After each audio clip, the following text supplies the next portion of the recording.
कि वो कश्मीर के जो हालात हैं वो बदलें, जो चीज़ें वहाँ लगातार होती आई हैं, तो उसके अकॉर्डिंग मुझे ऐसा लगता है कि आगे आप देखेंगे कि वो ये रुझान बदलेंगे और वहाँ एनसी और कांग्रेस की सरकार बनेगी, जिस तरीके से यानी आप एग्जिट पोल में हुई। कॉन्फिडेंट नजर आ रहे हैं। अरविंद मोहन सर, हरियाणा में तो एग्जिट पोल सीधे सीधे इशारा कर रहे हैं कि कांग्रेस इस बार आ रही है और एंटी इनकम्बेंसी बीजेपी पर भारी पड़ सकती है। हालांकि फिर हम कह रहे हैं रुझान और फिर नतीजों का इंतजार हमें है, लेकिन जम्मू कश्मीर में जो एग्जिट पोल इशारा कर रहे हैं, कांग्रेस एनसी को कभी बढ़त कभी बीजेपी को बढ़त और हंग असेंबली की तरफ ज्यादा इशारा, आपका अनुमान क्या कह रहा है?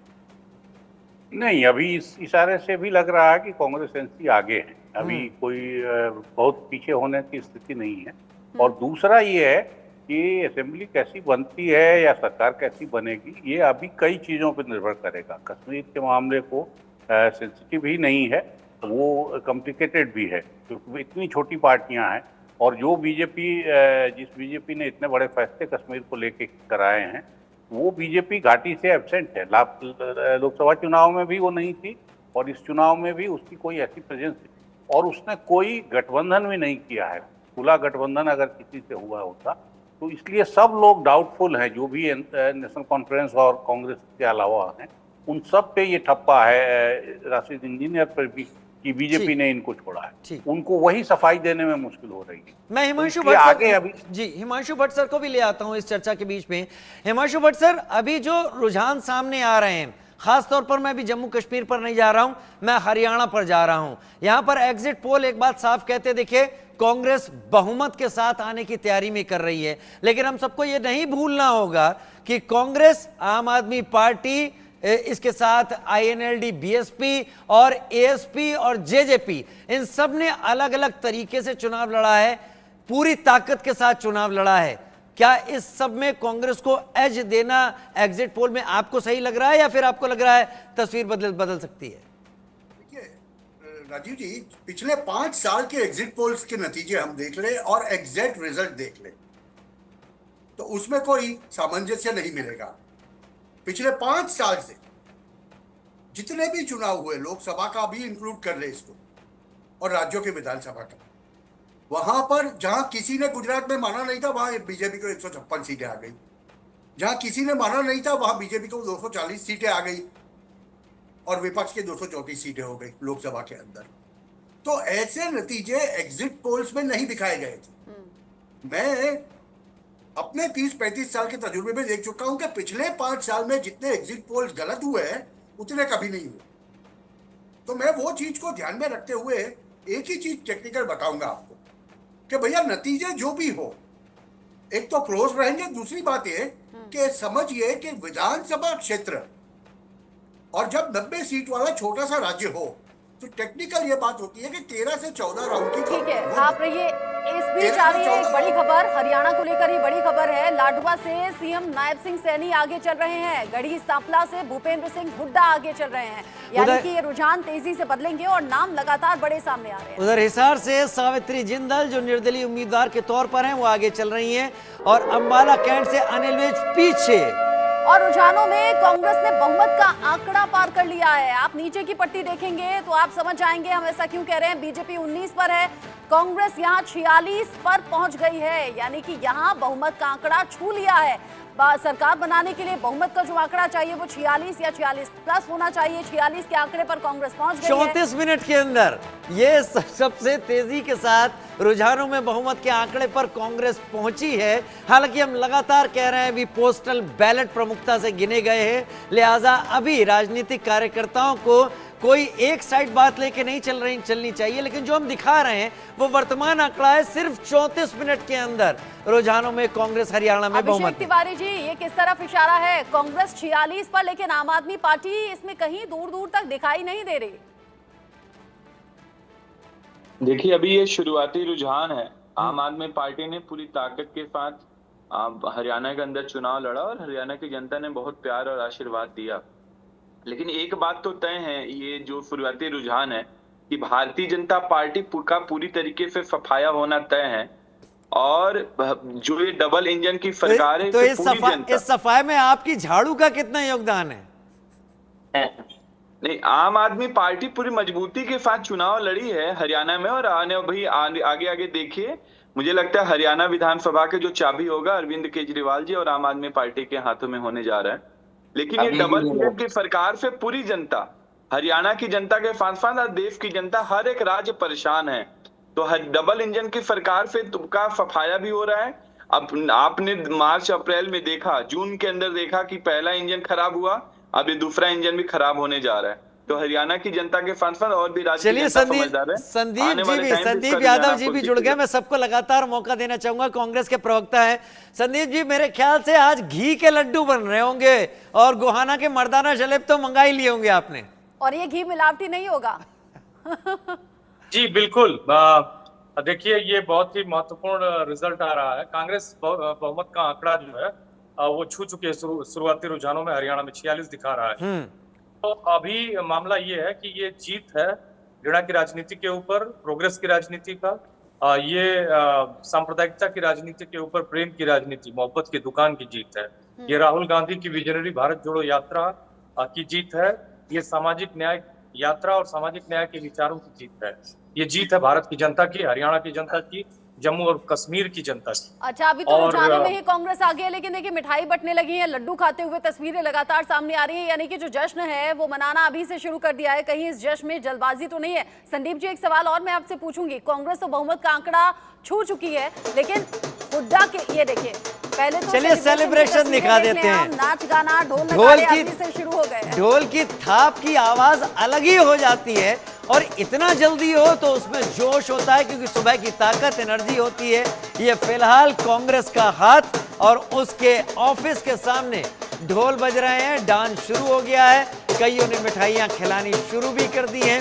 एक राजनीतिक दल के कार्यकर्ताओं के लिए चुनाव के बाद इतनी जल्दी ढोल बजाने की अगर घड़ी सामने आ जाए तो इससे बड़ी खुशी की बात और कोई नहीं होती। लेकिन राजीव, कहीं ऐसा तो नहीं होगा बिहार विधानसभा चुनाव की तरह कि तेजस्वी यादव के जगह जगह मुख्यमंत्री वाले पोस्टर लग गए, जगह जगह जश्न मनाया जाने लगा और फिर नतीजे आते आते वो खुशी फीकी पड़ गई?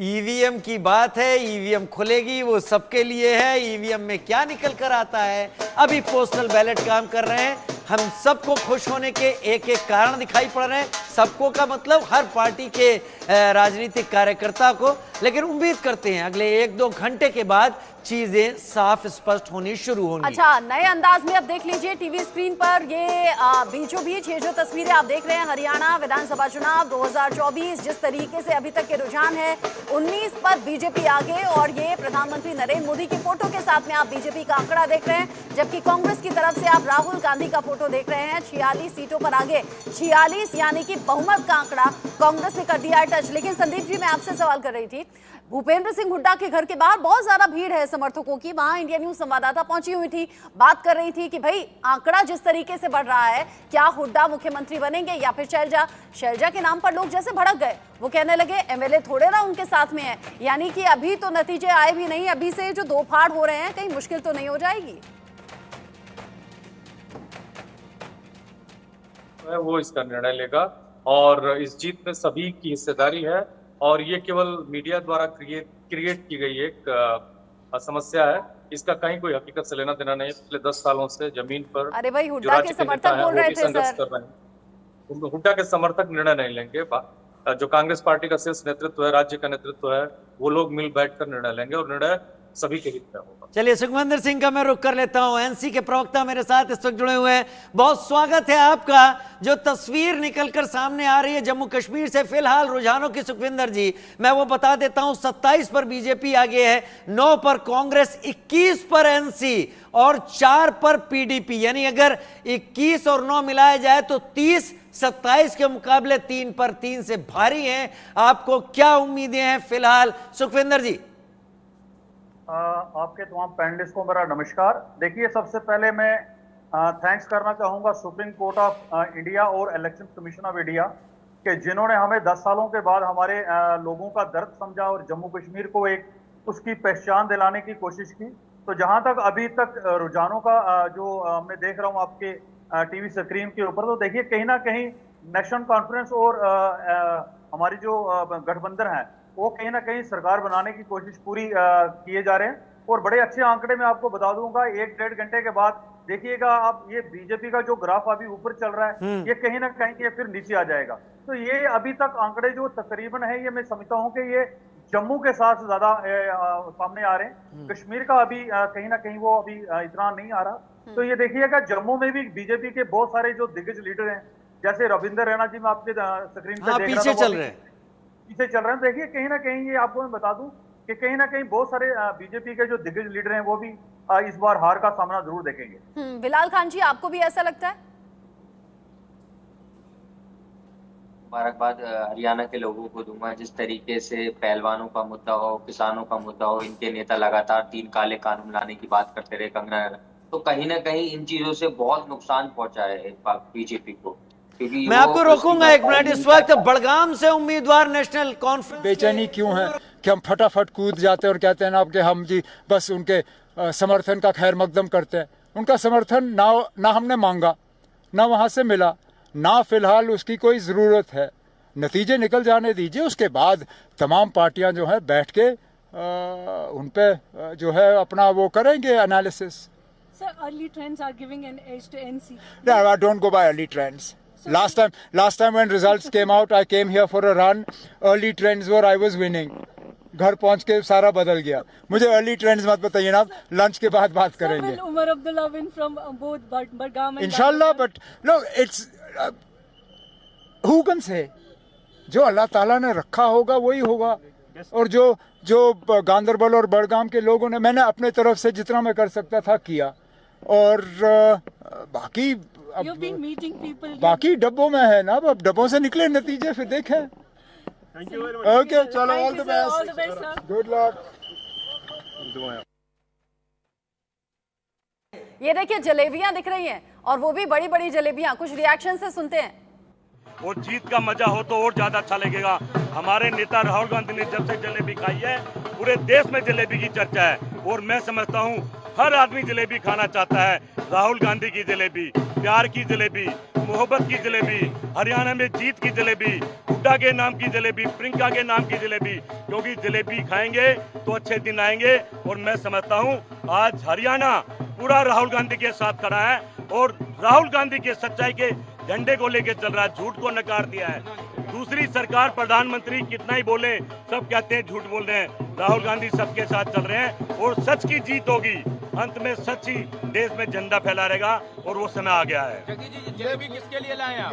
ये हरियाणा के लोगों ने, जब राहुल गांधी ने जलेबी खाई है, तो पूरे हरियाणा के लिए, अपने मीडिया के भाइयों के लिए, भारत को प्यार करने वालों के लिए, प्रियंका गांधी ने कहा है सबको जलेबी खिलाओ, मुंह मीठा करो, शंख बजाओ, खुशी मनाओ, क्योंकि मोहब्बत की दुकान खुल गई है। राहुल गांधी के नेतृत्व में दुकान चल रही है, और झूठ का पर्दाफाश है, नफरत की दुकान बंद हो गई है। पूरे भारत में हरियाणा से शुरुआत हुई है। जलेबी जगदीश शर्मा है, जगदीश शर्मा ये कांग्रेस के नेता जलेबी लेकर आए हैं। राहुल गांधी की मोहब्बत की दुकान में जलेबी बननी शुरू हो गई है, और जलेबी बटने लगी। इतनी बड़ी होती है क्या राजीव? अरे बहुत बड़ी, गोहाना के मर्दाना जलेब होते हैं, वहां पर आप जलेबी नहीं पाएंगे। ये कुछ उसी की तरह था। लेकिन एक बात है, जो बेबाक बयान उमर अब्दुल्ला ने दिया, उसने दिल जीत लिया कि आप मुझसे अर्ली ट्रेंड की बात ना करें। पिछली बार अर्ली ट्रेंड में आगे था, घर पहुंचा तो चीजें बदल चुकी थी। गांदरबल और बड़गाम से इस वक्त उमर अब्दुल्ला को सपोर्ट मिलता दिखाई पड़ रहा है। मेरे साथ इस वक्त अभिषेक तिवारी जी मोबाइल लेकर बैठे हैं शायद। क्या आप क्या देख रहे हैं, रुझान देख रहे हैं? आम आदमी पार्टी के आगे अभी भी 0-0 है, 1 भी नहीं हुआ। देखिए, मैंने आपको बताया कि आम आदमी पार्टी ने मजबूती के साथ चुनाव लड़ा। अभी ये शुरुआती रुझान है, और जहां तक दिल्ली मॉडल की बात है कि हरियाणा की जनता ने बहुत प्यार और आशीर्वाद दिया, दिल्ली मॉडल को लाइक करते हैं। अच्छा, वो वजह बता दीजिए अभिषेक जी, जो आपका और आपके नेताओं का कहना है कि आप लोग किंग मेकर बनेंगे ही बनेंगे हरियाणा में, वो वजहें क्या है कि आपको लगता है कि किंग मेकर आप बनने जा रहे हैं? नहीं, वहां जिस तरीके से हरियाणा की जनता ने प्यार और आशीर्वाद अरविंद केजरीवाल और आम आदमी पार्टी को दिया है, वो दिल्ली मॉडल को हरियाणा की जनता बेसब्री से इंतजार कर रही है, और उनको मॉडल लाइक करती है। हाँ। उनको पसंद करती है। आपने कहा आशीर्वाद दिया, प्यार दिया, वो प्यार और आशीर्वाद कैसे था? सिर्फ ऐसे मुंह से आशीर्वाद दिया, हाथ से आशीर्वाद दिया, या फिर यहाँ वोट के तौर पर आशीर्वाद है? मैंने वोट कहाँ दिया? वोट दिया होता तो दिखता।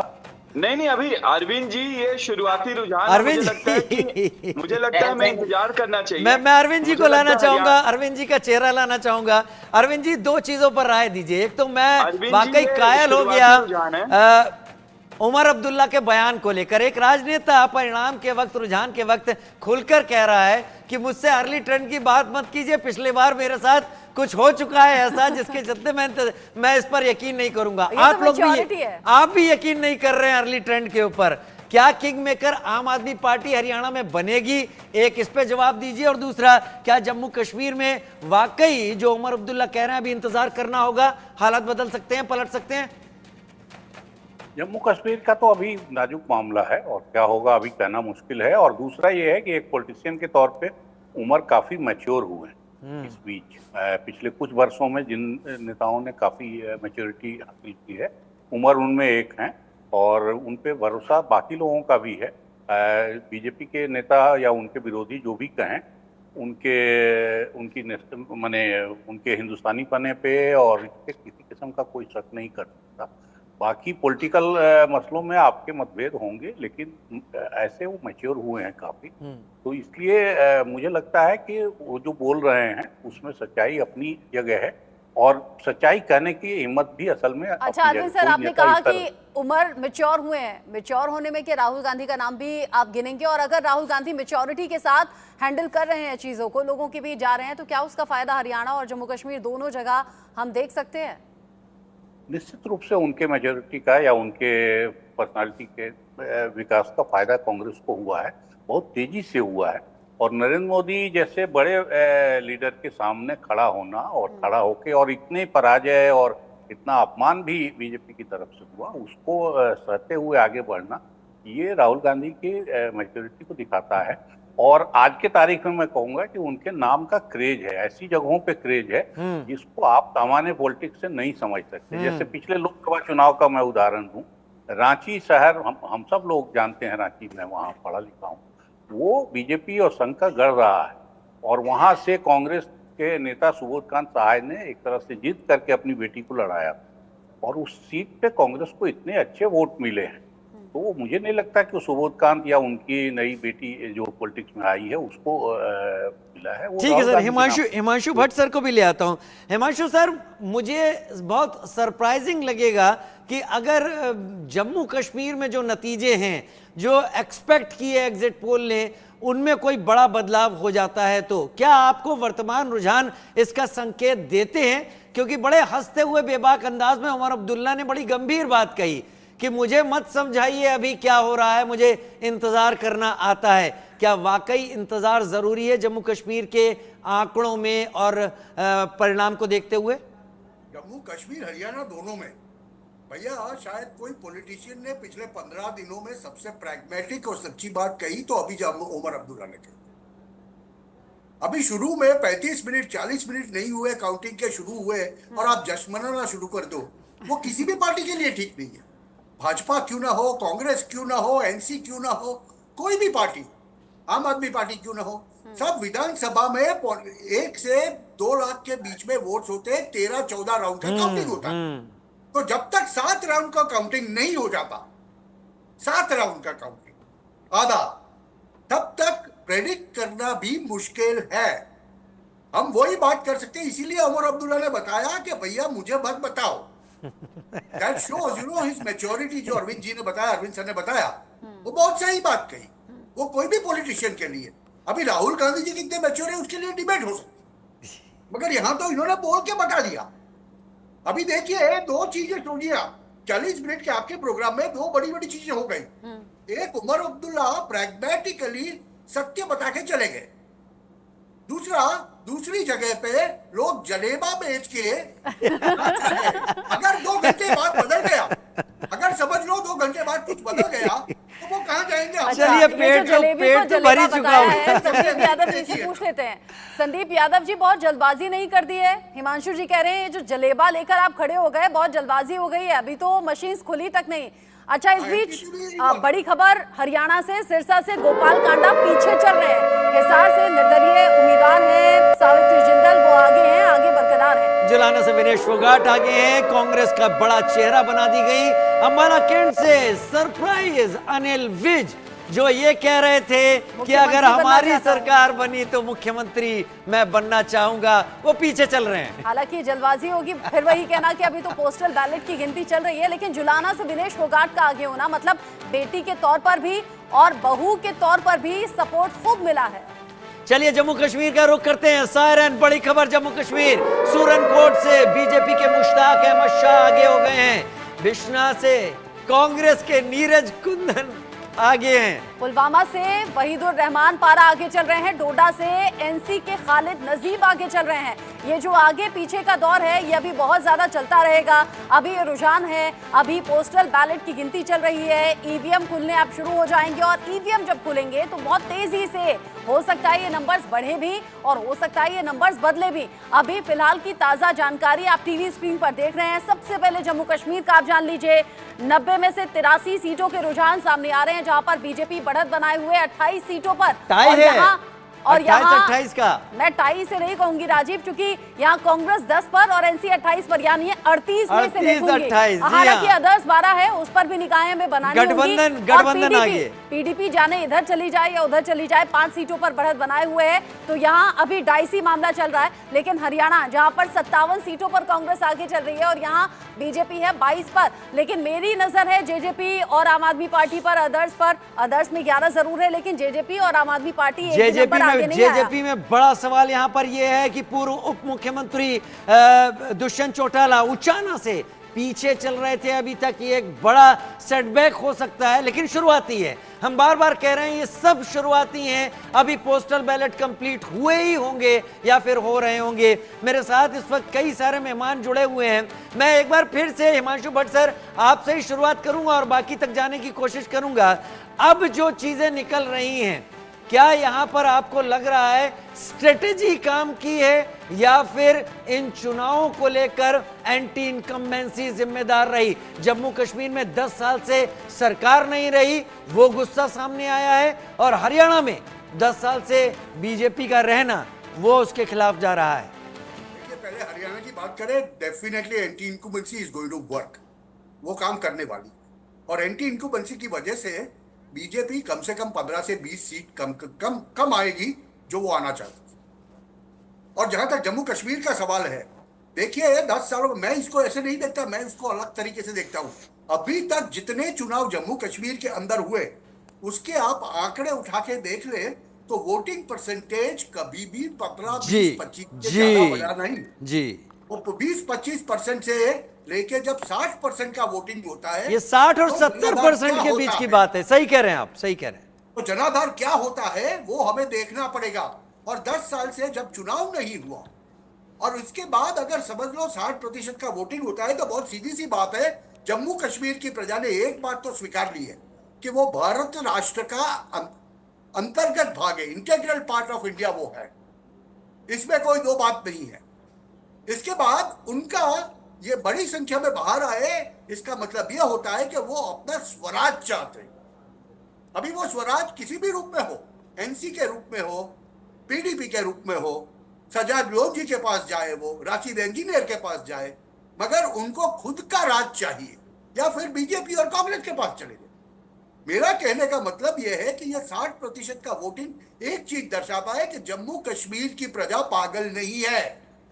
अभी तक 20-25% वोटिंग से 65% वोटिंग अगर जहां हो सकता है वहां वो बात एक निश्चित रूप से तय हो जाती है। सुखविंदर जी को मैं लाना चाहूंगा। सुखविंदर जी, ये एक बहुत बड़ा पॉइंट रखा है हिमांशु भट्ट जी ने। एक बार जब आप अपने हक का इस्तेमाल करना सीख जाते हैं, वो दौर जम्मू कश्मीर का जब वोटिंग को ना करने की कॉल आती थी, बंद की बात होती थी, और जब लोगों के हाथों की स्याही देखी जाती थी कि उसने वोटिंग में हिस्सा लिया कि नहीं लिया, वहां पर इतनी बड़ी तादाद में लोग अपना हक का इस्तेमाल करने निकले हैं। ये अब रिवर्सेबल प्रोसेस नहीं है, ये पीछे नहीं जा सकता, ये अब आगे ही बढ़ेगा। क्या सुखविंदर जी?